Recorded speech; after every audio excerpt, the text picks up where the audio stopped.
Hello and welcome to episode 3 of the Venus Project Supporter Show. Today we have me, Aiden Fry, my co-host as ever, Tom Hockney, and Hey. we have a guest coming in on the show today called Jordan Elliot Finch from Somerset. Thanks Hello. for being with us, Jordan. It's alright. So today's show we're going to be starting off with a video about human nature and individuality. Well, we'll be listening to this video. It's actually a video on YouTube, but we've taken the audio. This is one that's kind of led by Jacques Fresco and taken from his 70s lecture series. And in it, he talks about an organization called Socio-Cyberneering, which is the earlier form of the Venus Project, just to be clear. Then after that, we're going to have a good discussion around that and try and get into the nitty-gritty. Then Jordan is going to give us, I believe, a nice perspective on psychology, human psychology and emotion, that kind of areas, which is great. And that's probably where we're going to wrap it up today. That's good. And without further ado, I think we'll go into this video. Now, what do you mean by living naturally? Nobody lives naturally. We all live in cities. When it gets cold out, we turn on the unnatural heat. And when the sun's too hot, we turn on the Venetian blinds. What's natural? Marriage is not natural. A guy squeezing on a girl's tits is not natural. That's trained. A girl walking the way she does is not natural. That's trained. A girl having long hair is trained, not natural. A girl having no hair is not natural. Nothing is no such thing as human nature. Humans don't have any nature at all. Depends on the way they're brought up. If I bring you up with a lot of butch tomboys climbing trees, say, fuck you, get out of my goddamn way, that's the way you'll talk. Do you believe that or you're not sure? All right, if you were brought up in a certain area of Texas, yeah, get the goddamn nigga and beat the shit out of him. And that's the way you might talk, right? So what do you mean by individuality? I've never met an individual yet. There's no such thing. These are all myths. They're given to you to make you feel that you're something special. And who wants to make you feel that way? The control group. All people live under thought control. That's why, if those of you that are new here might fear that the ideas that I talk about might be dangerous, well, I'm going to tell you something now, that this organization is called Socio-Cyberneering, and it's least apt to succeed. We're not going to get anywhere, because the ideas are too difficult to accept. So don't worry about us becoming powerful. We're not. And to become powerful would really, for the first time, approximate the nearest thing to what you call freedom. Because we believe the smarter you are, the richer I am. The smarter your kids are, the richer society is. The better fed they are, the healthier they are, and the more loved they are, the less trouble in the world. Does that make sense to you? I mean less trouble in the world. The more miserable people are, the more suffering, the higher the probability of war. If he drives a car and he can't afford a brake job, he can kill you in a car where you can afford a brake job. So wherever there's poverty, insufficiency, mental institutions, prisons, we generate behavior. What I'm trying to tell you is all societies generate behavior. You go to a middle class or a poor Cuban family and tell them something new or how to work Venetian blinds or air conditioning, and they say, ah! They won't say the same. Ah! You go to New York and you talk to New York Italian kids and say, oh, fungool, in that kind of voice, too. And you go to a Negro community and say, that's right, you're right. All the same. Because if you were brought up by Negroes, that's how you talk. If they spoke like that. And if everybody talked with a, say, what you do in the world, you would talk like that. So individuality is a crock of shit with contacts we've had with others. Every book you read, every movie you saw, every symbol you had is a little bit of what we are. But, of course, I feel like an individual. When I go out and you show me 5 automobiles and I pick this one, I feel like I'm making a choice. I really do.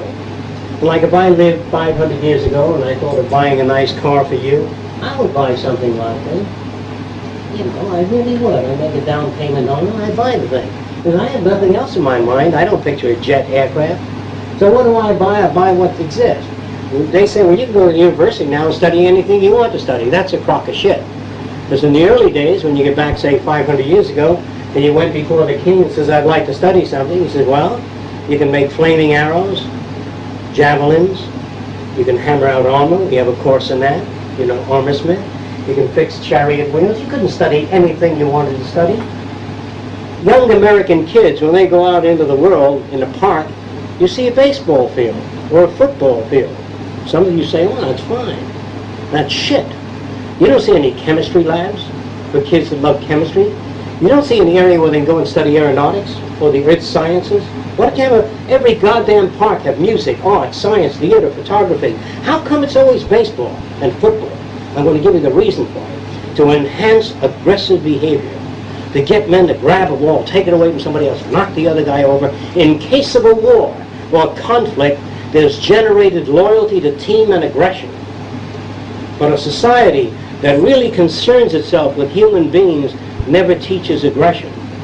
When a brother has a sister and she trips and falls, he helps her up. He could shove her down the stairs and watch her fall the rest of the way. Now, there was something in a play called, I can't think of the name of it, about the death of salesman. And in that salesman, Willie, whatever his name was, what was his name? Willie Loman. He wanted to know how his uncle succeeded, how he made so much money. I mean, he was always starving. So his uncle said, one of the uncles said, come on, son, let's go out in the backyard and fight. And he's boxing with the kid, and the kid hits the uncle lightly, and the uncle falls on the ground, and he says, gee, I hope I didn't hurt you. He says, never stick your hand out to a man that's down. Keep him down. That's the theory of business enterprise. You don't know that. To undersell another corporation and break their back. If you have a supermarket and you know I got 50,000 in the bank, if you sell stuff for 5 weeks or 3 months cheaper than I go out of business. So the whole theory of a shrewd businessman is to go to some Mexican plant and say, how much would you charge to turn out these pipes? And she says, 50 cents a piece. I said, make it 30 and I'll order 5,000. Make it 20 cents a piece or 15 cents a piece and I'll order 30,000. And she has to hire people for half a buck a day. So a shrewd businessman fucks the existence of other people. You admire successful people in this country. They are the meanest sons of bitches that ever lived. If you go out in South Florida and buy 50 acres for $10,000 and later sell it for $70,000, they call you a good businessman. Well, all the values are twisted. But remember, it's easier to live with twisted values. It serves a self-interest. So if you're really self-interest centered, this is the philosophy. You go out into the world with your finger up everybody's ass and a smile, and your hand on their shoulder. But if you understand what I'm talking about, this system offers an alternative, and the alternatives in the system are quite different. Now, before I go on, do you have any questions you want to ask me? Maybe I've said things that you don't agree with. Okay, so I'd like to start, before we start discussing human behavior and psychology and all these different realms, I'd like to start with kind of a concept that helps me evaluate these things scientifically, and that is the mechanistic point of view. So what a mechanistic point of view is, basically it runs on the principle that nothing that human beings have yet to discover in nature is a self-activating force. So everything requires, a previous pushing or pulling force, in order to activate, in order to exert energy on something for it to behave. So a tree, for example, never falls over. Now this example may seem a little bit mundane at first, but its implications with regards to human behavior are quite large. So trees don't fall over. A tree's branches may grow on one side of the tree a lot more than another, displacing its balance, and then the soil may become too damp, and the roots may lose grip, and then a strong wind may push the tree over. Now these are all forces which act upon the tree, but the tree doesn't simply just fall over. Same as plants don't grow. A seed doesn't get dropped into soil, and a plant grows. If the soil has sufficient nutrients, if there's sufficient sunlight, sufficient water, etc., the plant will be allowed to grow. The environment will allow it to happen.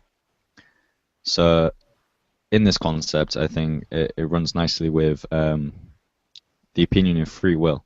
Now, to me, I would describe free will as a person's ability to make a decision, an unbiased decision, regardless of the constitution of their brain, regardless of any forces determining that decision for them.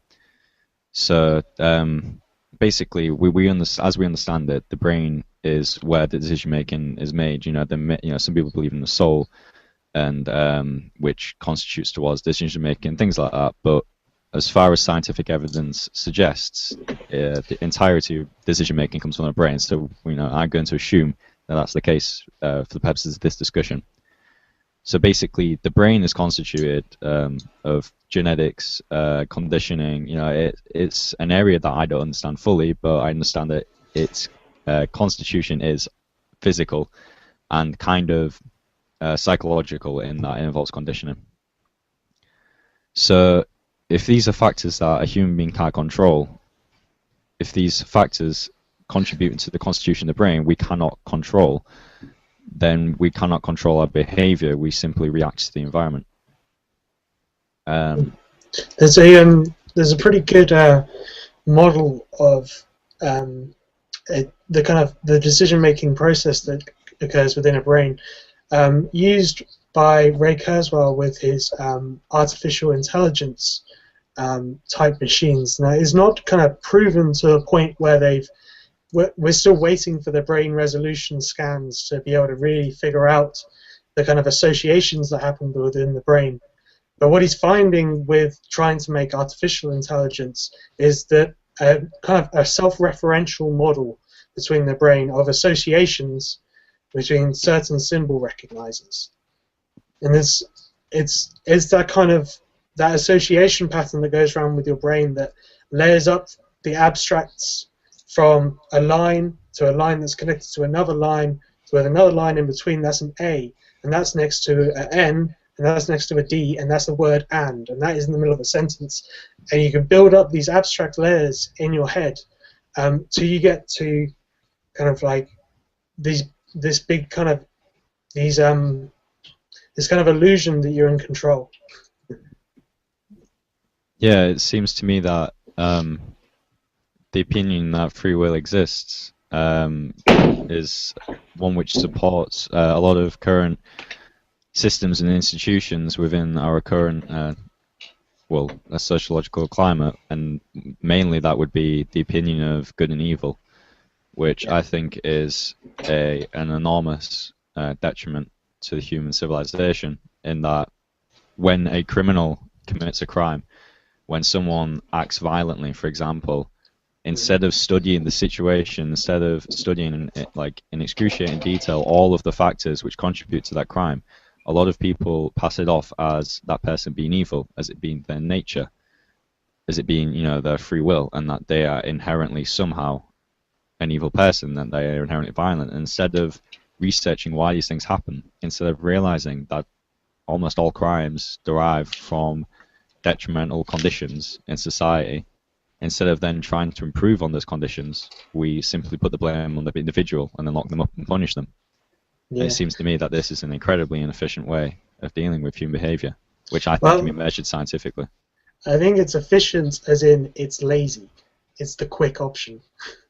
It allows people to just go, it's your fault. There's a really good quote from B.F. Skinner in one of his books where he says, the concept of free will allows you to justly punish someone for something that is actually a crime of the society. Yeah. The thing is, punishment is... there's always the big flaw with punishment is when you punish adults for things, they don't not do it again. They will keep on doing it again because punishment just doesn't work like that. You can't condition an adult not to do something unless it's really traumatic, like torture. But therapy, on the other hand, but with therapy, you can get people to shift out of their old routine, as it were, and into a new one, where they know how to handle all these aggressive feelings. Exactly. And the thing is there is that you use two different words for what I call the same thing, which is you said environment and then you said routine. Yeah. The routine is part of the environment, and yes, therapy is good if you can therapize someone to change their environment, then their behaviors really can change. If you take in, like someone into AA, and then you give them an hour of talking to, and then you send them back out, and they live above a bar and they live with someone else who's an alcoholic, then behaviors can fall back. That's actually, as it happens, that is the behavioral cloud model on my website. It's that whenever the stimuli, I call them, the stimuli that affects your brain. Whenever they change significantly, your whole behavioral system will change as well. So you'll start doing things differently. I made up a person. I made up an example on the website. I didn't give him a name, I don't think. Let's just call him Bob. I think originally he was very introversial. He was very reclusive, and he only ever talked to friends online. I mean, that's perfectly fine. And he had a very horrible outlook on things. Like, so if somebody was being so if somebody got run over by a car, he would probably say, "Oh, it's natural selection," or something like that. However, he then went through a process of inspiration, which is the opposite of the traumatic experience. So he was inspired by something. Say he met a girl, for example, and then he started to think more positively, and he didn't get the same stimuli as before. He wasn't in this boring house that was always messy and untidy, and there was nothing good for him. He had this person, this stimulus that made him feel good, and because of that, he had a more positive outlook towards things. So instead of saying, "Oh, that person deserved it," he would say, "That's actually quite sad." And he would continue to talk to his friends, and he would continue to play lots and lots of video games. But because he had now a different environment, his behavior changed completely. In that kind of, like, say, like responding to car accidents and stuff like that, it tends to be kind of a broadening of your empathy. It kind of like gets you from I don't care, whatever, who cares, to oh, that's really sad. And and as you're kind of saying there, broadening of your empathy for me is a widening of your context, is doing more different things, because that's really how people grow in my eyes, is to do something new, to try and learn, to get educated, go out and do different things. And like if that kind of stops, if that kind of breaks down, you kind of turn inwards. Because to me, like the guy that you described, that was me 5 years ago. That really was. And like I started doing some things that I actually enjoyed. Started like learning about stuff like outside of school and outside of what I was told to learn, actually doing things that were interesting to me. And like kind of you get to a point now where I still kind of like have that guy inside me every now and again, but I feel like I'm a quite different guy now. That's a perfect example then. But the thing is, that's why you have to maintain a good balance of what I call rational thinking, which is thinking without any emotions, and then emotional thinking. And you have to allow both stimuli and maintain a good balance, or you will sort of go insane or depressed or something like that. And in terms of education, because now that you mentioned it, it just reminded me. There were these studies. Ken Robinson displayed them on one of his talks. There's an RSA animated video about it. It's his Changing Education Paradigms, where he tested children, or whoever did the study tested children, and their creativity levels at the start of their schooling life was very high, and then as they got older, it just went straight down. Mm-hmm. But what I think is, if you have a child that is not forced to be just a rational thinker, but is also emotionally engaged in the education, then not only do they have that balance, but they'll stay creative, because the emotional part of their brain is still being excited. Yeah, that's kind of like what the Venus Project's like idea for an education system is like. And they say, we want to take people's jobs, as in automate as much as possible, and send people back to learn whatever you want. It's not going back to school like we know it today. The reason I find, and you kind of basically said it there, the reason you start off creative when you're young and you're less creative when you come out of school is because you have to go along their path. And you have to go along at that speed, and you're kind of like, you're lumped in with 30 people around you, and you all have to do the same kind of thing and go at the same speed. And I don't know, like, I'm sure there is a tiny percentage of people who actually learn at the speed that is dictated, but most people will either learn faster or slower, and that will just causes a big problem, and lots of people turning away from education,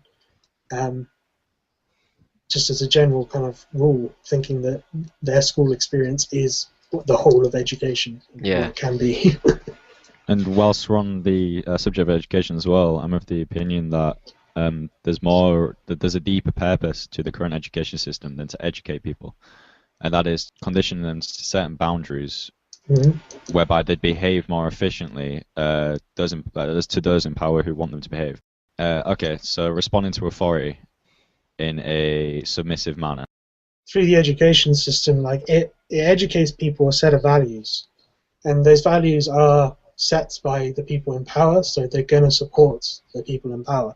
Even if it's just accidental stuff that was put in 200 years ago and that people have forgotten to take it out, like they won't take it out because it kind of still kind of supports what's going on. Like the idea as you go through school that you cut down on how many classes you go to, and you end up going just to one class, or taking one subject in university where you started with lots of different things, to get people into a specialist idea that you have to have years of training in one set thing to be any use.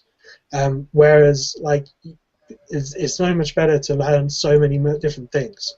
I wish I could like stay at uni for the next 10 years and do 5, 6, 7 different like things to get as much a broader understanding as possible. And really, you don't kind of want to be spending 3 years doing one thing. You want to kind of spread it out a bit. Yeah, you can have some focus area in different bits.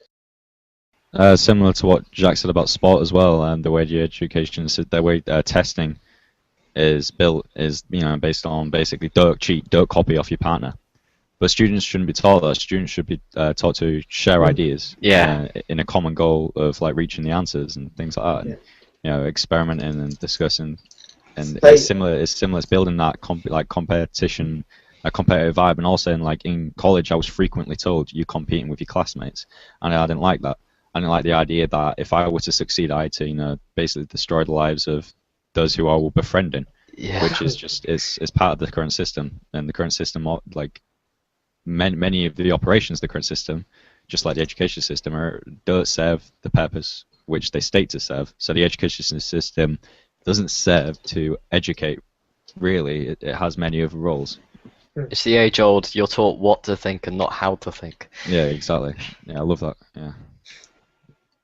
But the thing that really kind of like, going back to like tests and stuff, is why can't you use Google? Exactly, yeah. If you're sitting there and you're doing the test, and I want to know something, Google, Yahoo, Bing, we're not being favoritists, please don't sue us.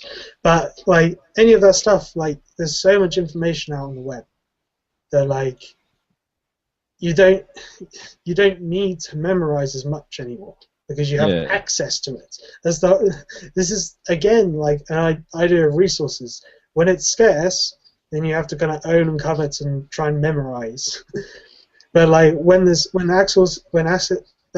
resources are abundant and you can access it pretty much anywhere nowadays, for us at least kind of in the West, and we have computers and phones and stuff, that like you don't need to memorize it anymore. Yeah, I was thinking the same recently as well. How if you teach people how to think, so you teach them a lot of different areas of thought process and philosophy and scientific methods of thinking, things like that, then they're better equipped to evaluate the information that's on search engines and in the world, and then use that information, manipulate that information, experiment with it, and come up with new studies, etc. Things like that. You don't need to, cram people full of studies and information, because they can easily find it now.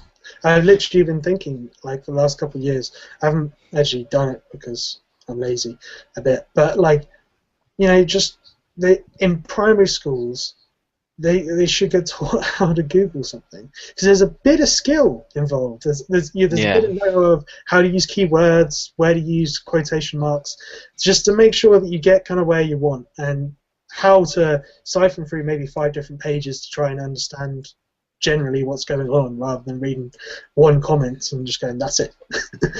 Like, those kind of skills should be taught to kids, I think. Because that's...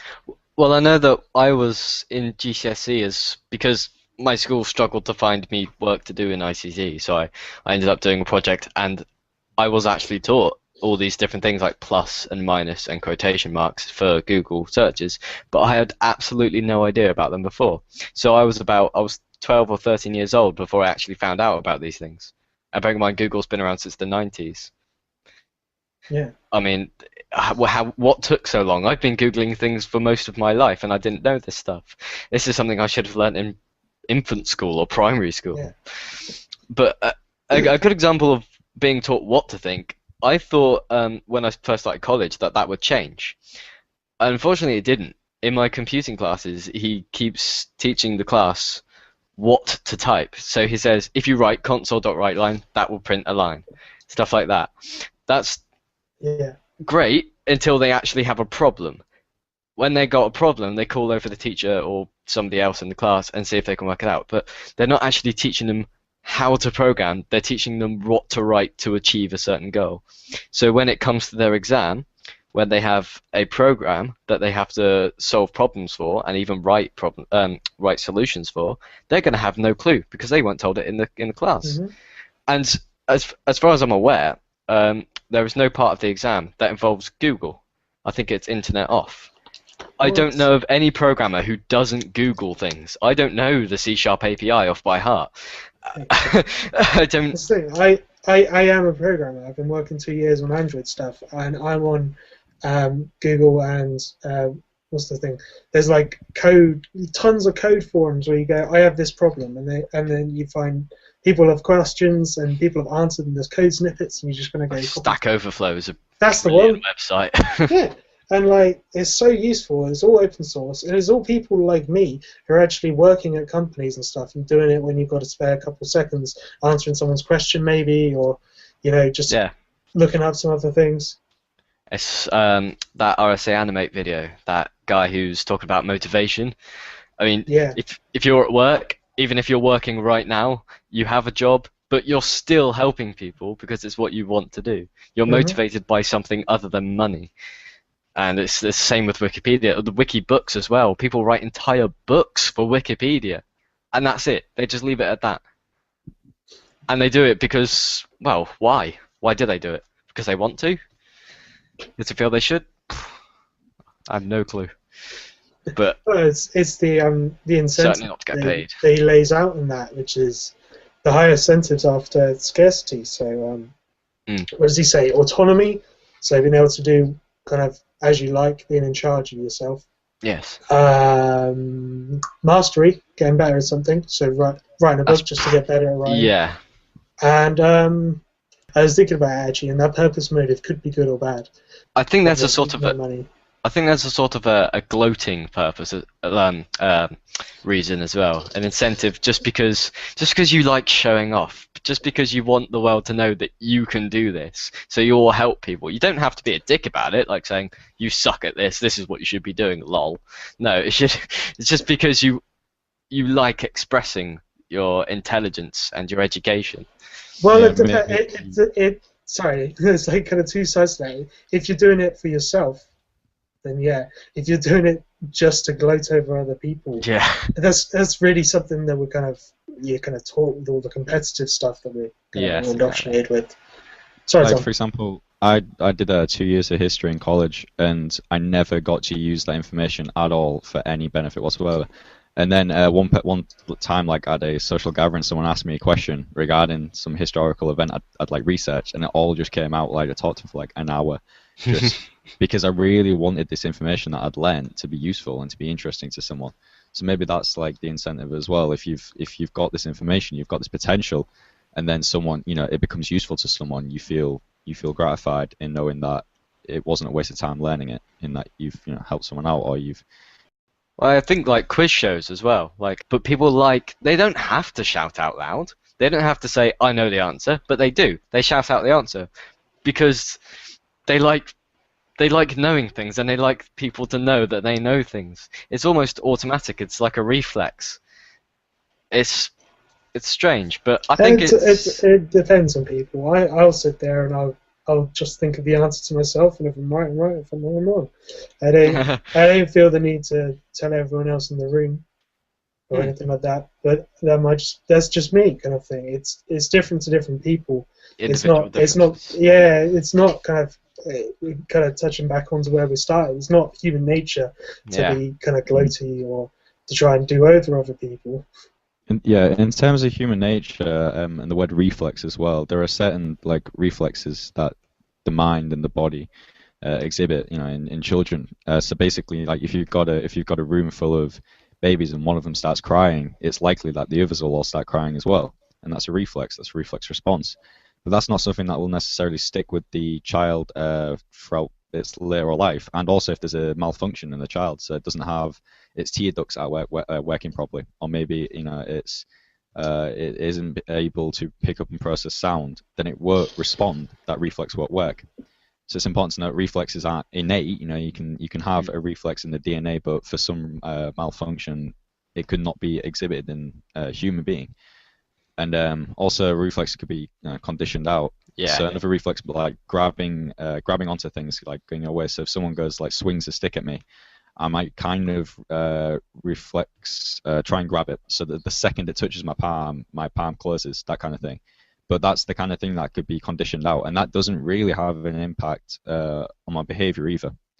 So in terms of behavioral reflexes, there was a study done where basically people were shown images of animals as well, like the various mammals, and then when it came to a snake, they were studied, and some of them like had fears of snakes, and they're like, oh shit, snake.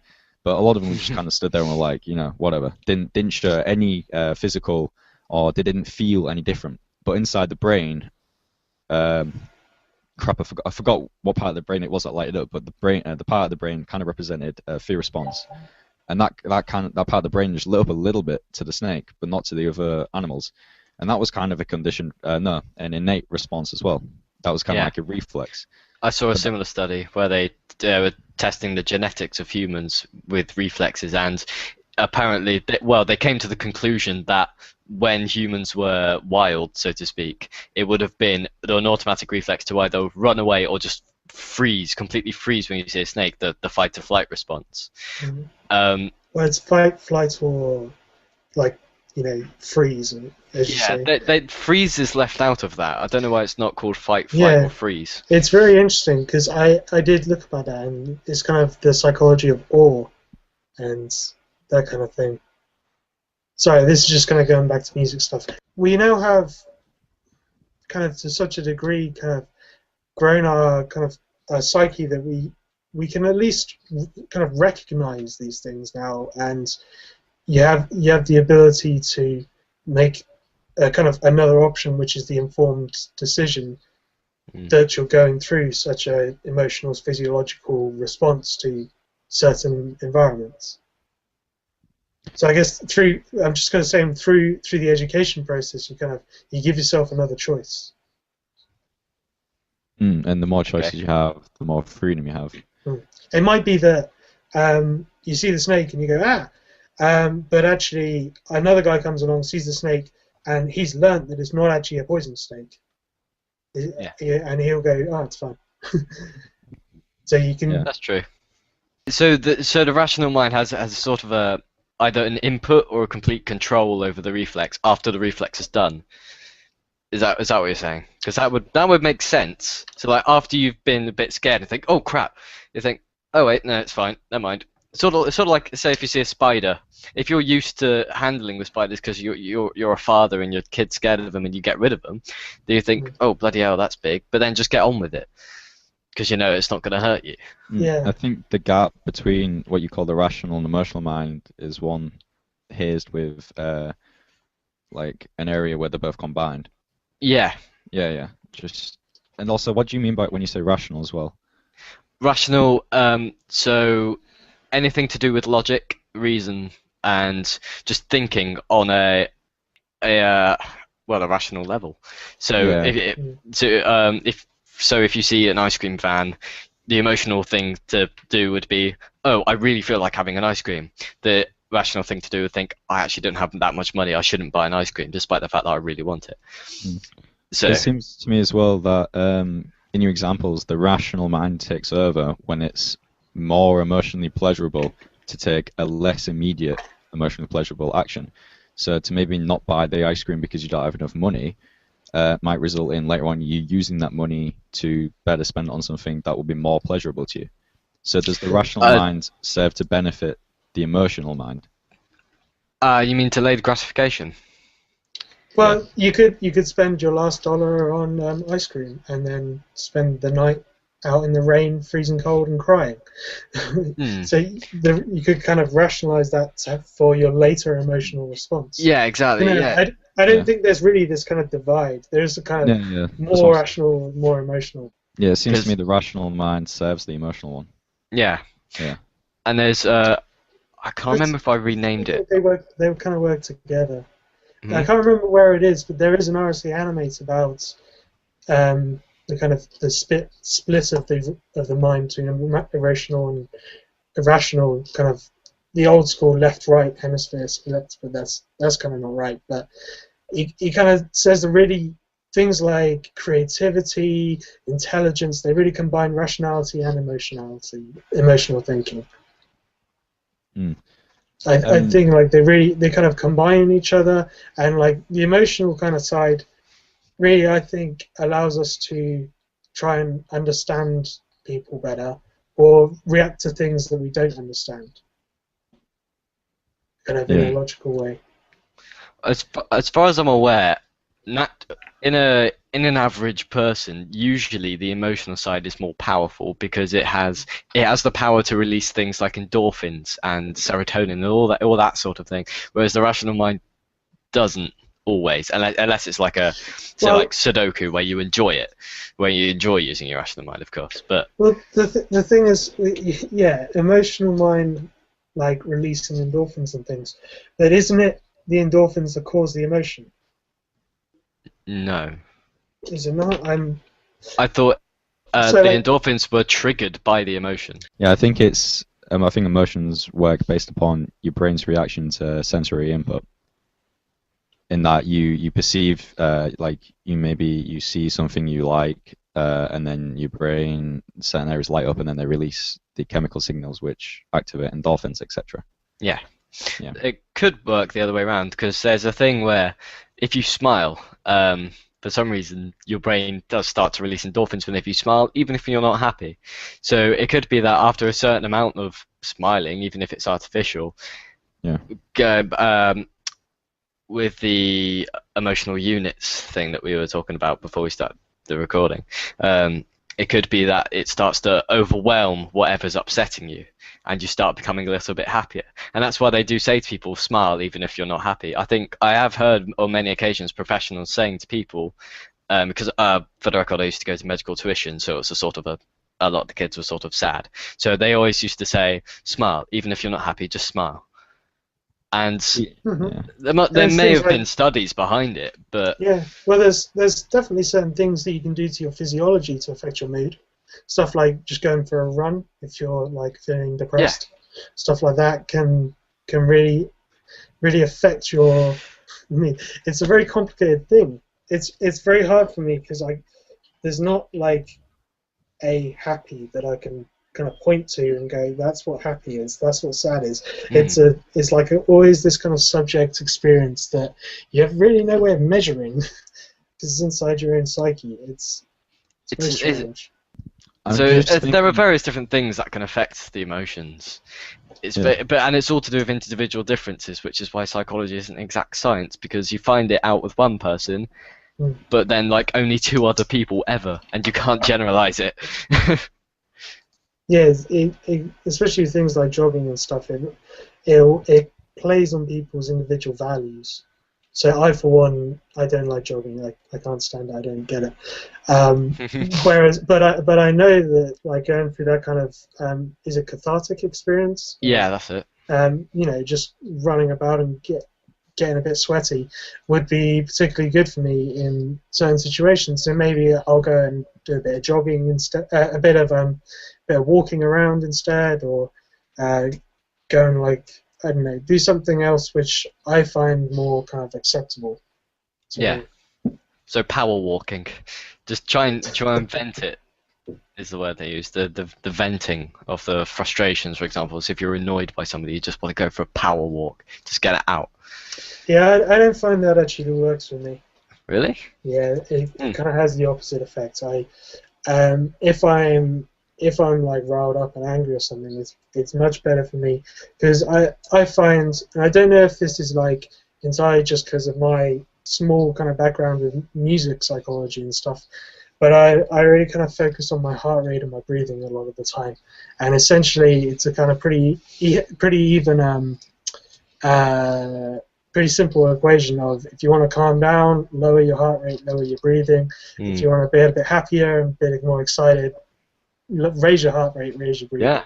Also, these are only short-term solutions anyway. Like, if you've got a problem, if you're consistently angry with something, and you develop methods to cope with that anger, you're still going to get angry in the future. That problem still exists. Yeah. So, the Venus Project is, with regards to human behavior, is about creating an environment where these conditions that exist to begin with, where we study why violence exists, why sex offenders exist, things like these, and then we eliminate those factors from society.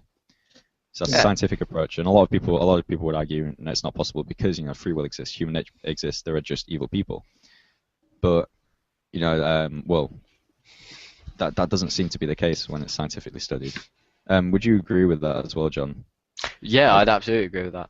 And I think in a future education system, kids would have to be taught, because you can eliminate all the factors you want, but they'll still find something that will eventually, they'll be upset at some point in their life. And if they're in an environment where they've never been upset before, this is going to be a massive shock to them. So they do need to be taught how to cope. The Venus Project isn't going to be some like comfy little kind of island where everything's happy forever and ever. People are going to get taught about how to deal with loss, how to deal with grief, all that kind of stuff. And like Jacques talks about this in a couple of his lectures about depression, about grief, and about loss, and like there was actually one about a year ago which I watched, and I took it very to heart because it sounded like he was talking to me about himself when he was going to go. He'd just fallen over and broken over his hip, and I was just like, oh man. But like you got to like there's techniques and stuff for this thing, and people would get taught that. He talks about like if your wife wants to go away with the mailman, you help her pack the bags if you really love her, and that only comes through kind of understanding and having that option in your brain, really, because the instant reflex is hurt, is self-pity, stuff like that. It's through education, through understanding that you can give people more options. And something else that I said as well is that depression is a reaction to having your expectations not met. And this is something I initially disagreed with, but I'm finding more and more while I'm kind of witnessing depression, I'm seeing where it makes sense that depression's foundations are not having your expectations met. So if I am with a girl and I expect to be with her for a long time, I'm in love with her, and then she breaks up with me suddenly, my expectations are crushed, and I'm depressed. But one of the coping strategies he suggests is having lots of options in life. So if I'm with a girl, and like I used to be with a girl, and I used to like it literally became a point in life where I thought, wait a minute, I have nothing else besides this relationship. But if I was living a life where I was in like a really interesting profession, I had lots of friends, I had lots of hobbies and sports, and that girl left me, it would be much more manageable. And a resource-based economy would provide that. A resource-based economy would provide many solutions, with a much more educated standard to the population. These people would be active, and depression would be much more easily managed, especially considering the stresses of today would be taken away. So the stresses of having to go to work, having to have an income and pay bills and avoid authority and a law and things like this. Yeah. It's sort of touching on sort of a Freudian thing, which is the id, ego, superego. You may have heard of it. It's in sort of a common vocabulary to say ego, but it's where, like in your example, your id, which is the evil part of you that is saying, do this, I must have this to be happy. After your id no longer has your girl, it would then be able to say, okay, let's go to the gym, or let's go to the park, or let's play guitar, or something like that. And with this whole going to work thing, that's something that your id, according to Freud, would not want to do. It's horrible because it's saying, have fun, do this, make me happy, but the work is just debilitating. If it's a horrible, repetitive task, for example, like, I don't know, the receptionist, it's just like, it's horrible. Did you refer to the id as evil? Yeah, it's a common analogy to call the id evil and the ego good. It seems to me that the id in this situation is... Yeah, it seems to me that the id in this situation is kind of not evil at all. It's a good guy. Like, if we're going to use evil and good, it's like it's the guy that's trying to make the person happy. Yeah. It's called evil because it's like a spoilt child that would sort of like it will absolutely destroy you if you don't pay attention to it. That's why it's called evil. I think it's only through there's kind of misnaming really what it is. And you're talking about there. You're talking about this kind of selfish kind of life and going after good stuff and kind of motivation and values that are kind of given to people, really. Yeah, and you can't be selfish really in an environment where there's an abundance. So to be selfish is to kind of put yourself ahead in a sense, and if other people, if you don't hold on to something that other people need access to, then you've got no means to put yourself ahead of them, really. It's less. I'm not saying that a resource-based economy provides this 100%, but I'm saying it definitely does a lot more towards it than the current system.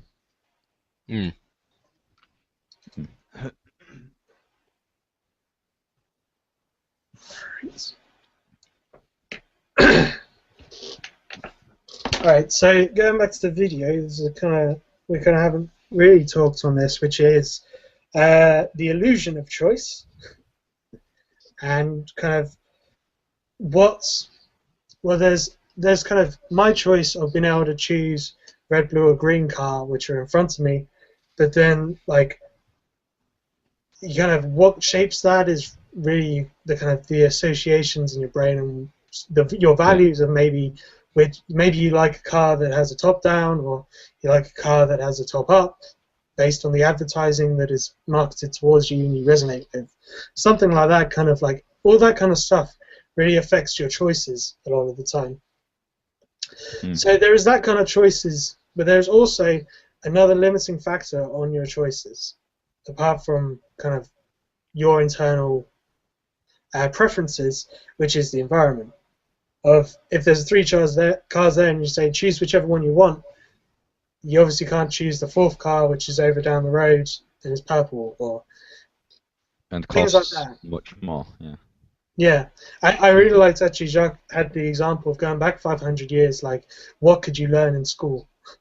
You could only learn kind of what was available with their technology and what courses they actually provided.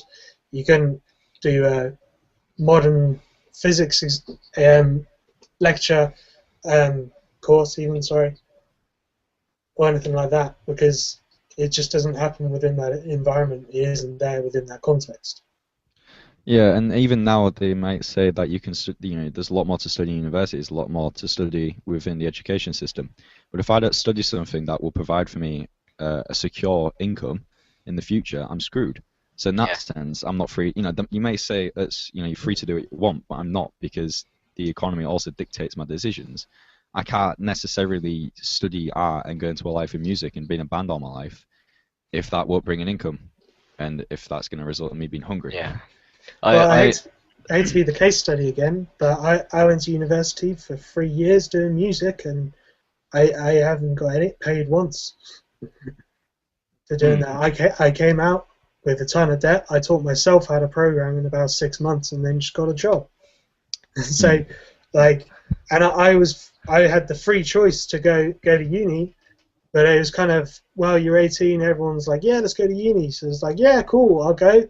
What do you want? Well, I like our music classes, so let's do that. And I just kind of went with something that I liked and would be happy spending 3 years doing, not really thinking at the end that I'm going to be, I never really thought at the end that I was going to be a producer or like a TV, like it never really the actual selling of music, kind of, and the commercialism of it all, was never interested me at all. So I never went into it trying to get a job. And maybe I'm an odd case, and maybe most people do go to university thinking about their real end job, but I went there thinking, well, let's have fun for 3 years.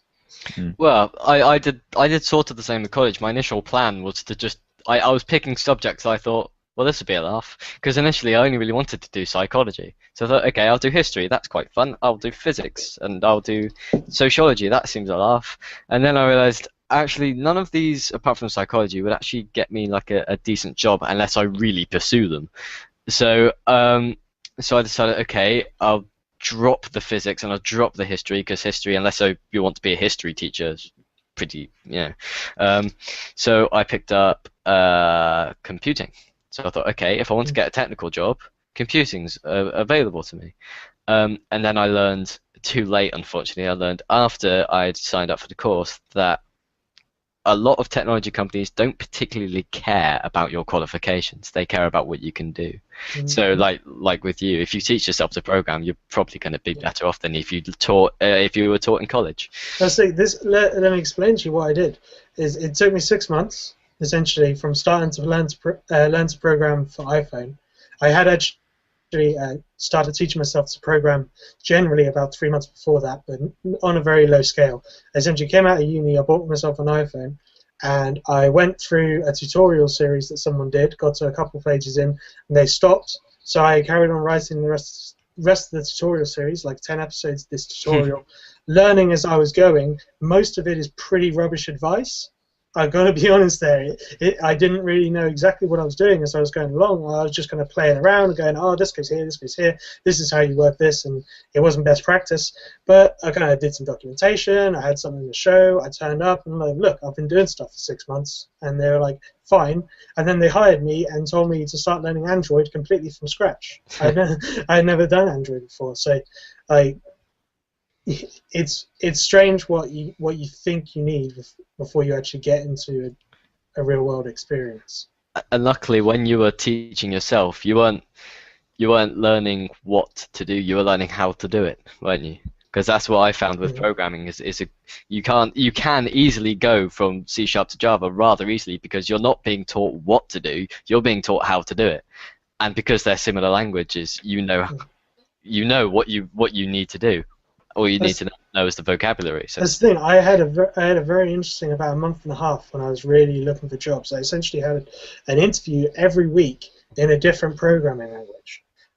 And all I did in that week was just, because all you got to do is think, like, once you understand a bit of how the structure of programming, which we won't go into here, but like the only real difference between the languages is grammatical. Yeah. Do you put a colon at the end of this line or not, and do you need an indent? Apart from that, they're basically all the same. Yeah, and the same with real life languages.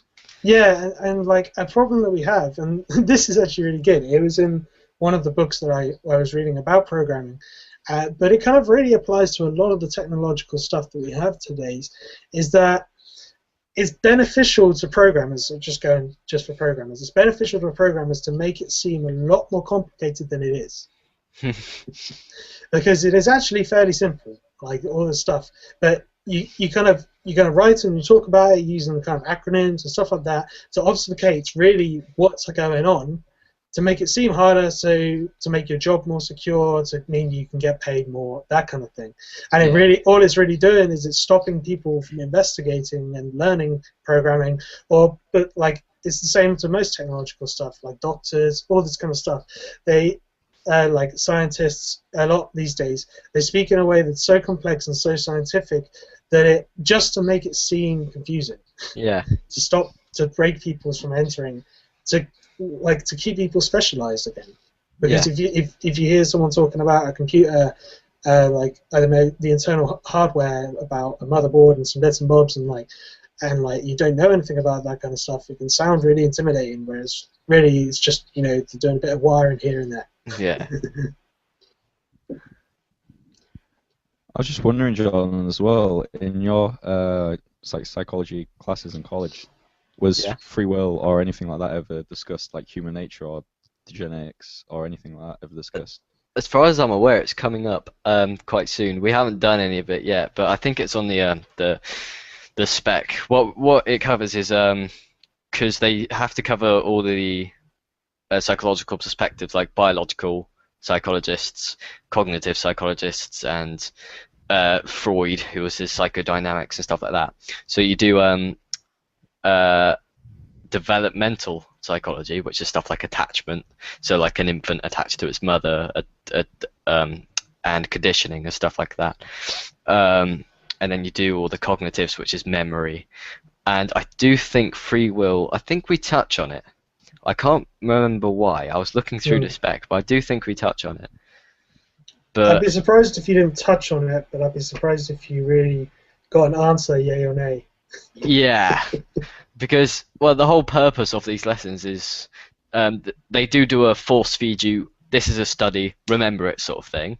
But they also teach you how to use a scientific method, and they teach you how to do research. It was only a couple of weeks ago that we actually did a study for ourselves. We picked random people from the college and said, do this, thanks, sort of thing. We didn't pay them money, thank God, but... Nice. Well, it's good to be getting around and doing stuff. Yeah, it sounds a lot similar to what I did for a year in psychology, but I ended up quitting because I couldn't memorize a load of studies that wasn't a working environment for me. Wasn't a learning environment even, yeah.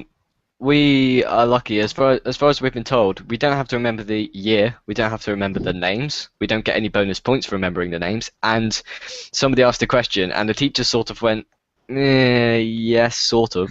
It was, can you make a study up? And it was sort of, yes, but don't. I mean, because the examiners won't know if it's real, it just has to sound real. Yeah. So it sounds like you had it rough if you have to remember all of them. Yeah, like names, dates, crap like that. Ugh. Lovely. Like, I know the date's significant and says the name somewhat, but... The dates are like significant, depending on what they're researching. Mm. Because if it's stuff like sexuality, if they'd done that research in the 30s, it was going to be really heavily biased, because it was illegal. Mm. But if it's like a modern study, then it's going to be more valid. Well, you kind of do touch on a point there, which is that all these kind of scientific studies are going to be biased by the values of the society at the time. Mm-hmm.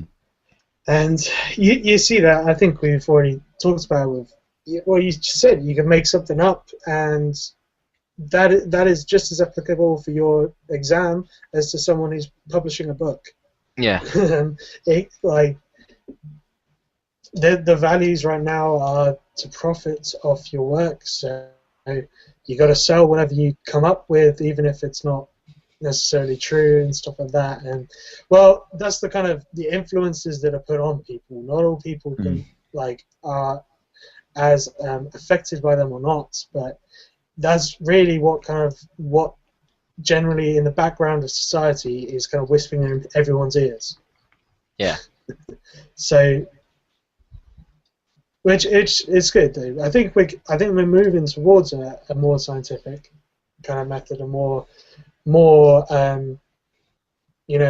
cold, light of day, abstract kind of thing without any kind of human perception.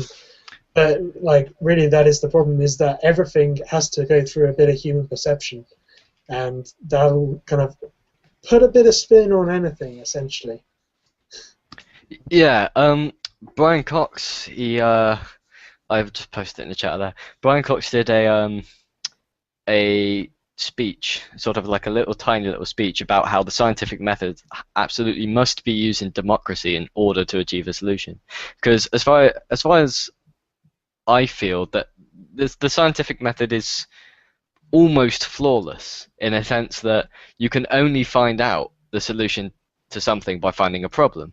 And the only way to find a problem is by testing every single variable until you know what's happening. So if you do use that in a democratic society, then you will be able to find the scientific problem and the scientific solution. But then you obviously have to apply a sort of an emotional touch to it. Because you could say Africa's starving, and this is a horrible thing that loads of people say. I've heard so many people say it. Some people would say, well, the solution is kill them all. Jeez. And there's a lack of resources, they say, so kill all the starving people, and it's horrible, and Yeah. I hate that. You And hear that argument from like NWO guys and yeah, people who just think they exist. yeah, exactly. Oh, And that's yeah, using the scientific method, you may come to a conclusion that would be that sort of harsh and dramatic, like, but I think it's hard to. Yeah, that's where the common goal of a resource-based economy comes into play, which is to provide for the human condition globally without prejudice. And Yeah. without that being stated, then yeah, like you've got to define what you can use science to achieve, because there are many solutions to an issue, but when you specify the issue being providing for the human condition, then there are a lot of ways in which you can do that, humanely. Yeah, but science without ethics is an abomination, so to speak. But what is bring about ethics? so many things. Well, ethics. Say, for example, try not to kill 1,000 people with your research. That sort of thing. Yeah, really, that's just the values of our time. Yeah. I mean, a long time ago, I am trying to think of any sort of specifics right now off my head, but I can't. But I'm sure people have been laid to waste for scientific research in the past, because of the values of that time. Earth being round, the Earth's round. That's not you're against Christianity. Is that an example that you were trying to think of? When people were first saying the Earth isn't at the center of the solar system, the Earth revolves around the sun, and then basically the religions at the time, I can't remember which ones, I think it was Christianity, were like, you're wrong. They imprisoned Galileo for saying, if I recall correctly, they imprisoned him saying, absolutely not, this is blasphemy. Yeah. Well, there's that side of it, and then there's also the Angel of Death in Auschwitz. Like his scientific, I've completely forgotten what his actual name is, but I know it's called the Angel of Death. But like the actual scientific research he did with live human transplants and blood infusions and stuff like that has really like done quite some good. But kind of the situation of actually like it's just a terrible situation. Yeah, I mean, like, I kind of believe in an ethical direction to follow. I think you can rationally come to an ethical direction to follow, and that would be to prevent as much suffering as possible. But you can only really come to that conclusion if you're in an environment which allows it. So, for example, I mean, if right now, and I use this example, it might sound a bit trivial, but if a zombie apocalypse happened, and like a month in, I'm in my little band, my little tribe of people, and basically we come across another tribe, and for some reason we have to kill them to survive. Okay, I'm going to do that. Under those conditions, I'm going to put myself forward. I'm going to put myself first, and I don't really feel that. I wouldn't feel ethically bad about that. I tender to my biological needs and my psychological needs. Maybe that would be also protecting the group I'm with. But I would kill individuals in order to provide for myself and my loved ones, basically. And I wouldn't say that that's unethical. Scarcity. Yeah, in the situation of scarcity. Yeah. Yeah, make that clear. But I wouldn't say that that's unethical, because it depends on the situation. Yeah, it's hard to it's very hard to define ethics as just this kind of thing. I tend to think of ethics as like a subset of the values of a society, the kind of the altruistic kind of goody two shoes subset of we're trying to help each other get better. And really that's kind of like that's a big part of what the Venus Project's goal is, which is, as Jacques said, kind of the smarter you are, the better off I am. The more people who are better and well educated, fed for, it means less harm and less war and poverty and all that kind of stuff around the world. And that's kind of like, it's kind of ethical, but at the same time it's kind of survivalist as well, because it serves me that everyone be in this kind of system, that everyone is better, more well taken care of, like, because as you like, someone's car brakes could fail and smash me, or someone could be hungry, come into my house and like steal my loaf of bread and stab me in my sleep or something. Like you know, if so, it's kind of like it's kind of combining ethics with kind of rationality and how to manage the world and try and help people to get along based on the scientific knowledge that we have. Yeah, and another example of where it helps myself, I personally would get, if I let it, and I do sometimes get really depressed about the state of the world.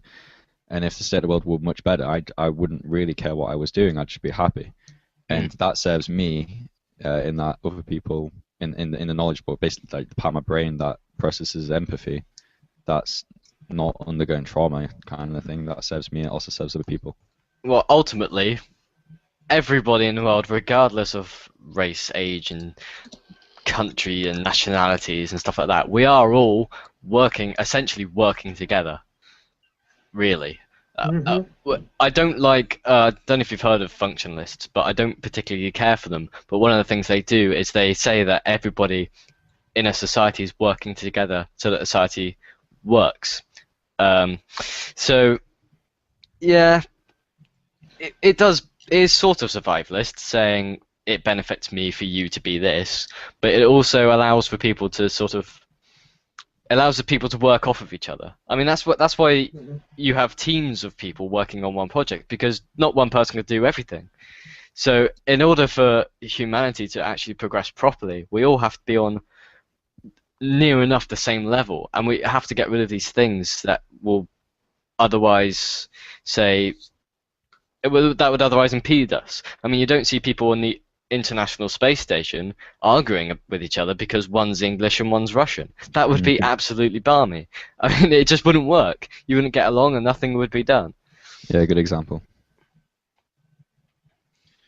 Yeah, and like that's another thing the Venus Project is really advocating here is, you know, kind of world unification, educating people so that they understand the different people with different values can still get along with them as humans, and to kind of like to grow our cooperativeness that's in our society, which we do, and like going back a bit, you're right, we are on such a base level of cooperation as humans that it's unbelievable. We're in cooperation with people who have been dead for thousands of years if we're still using their roads.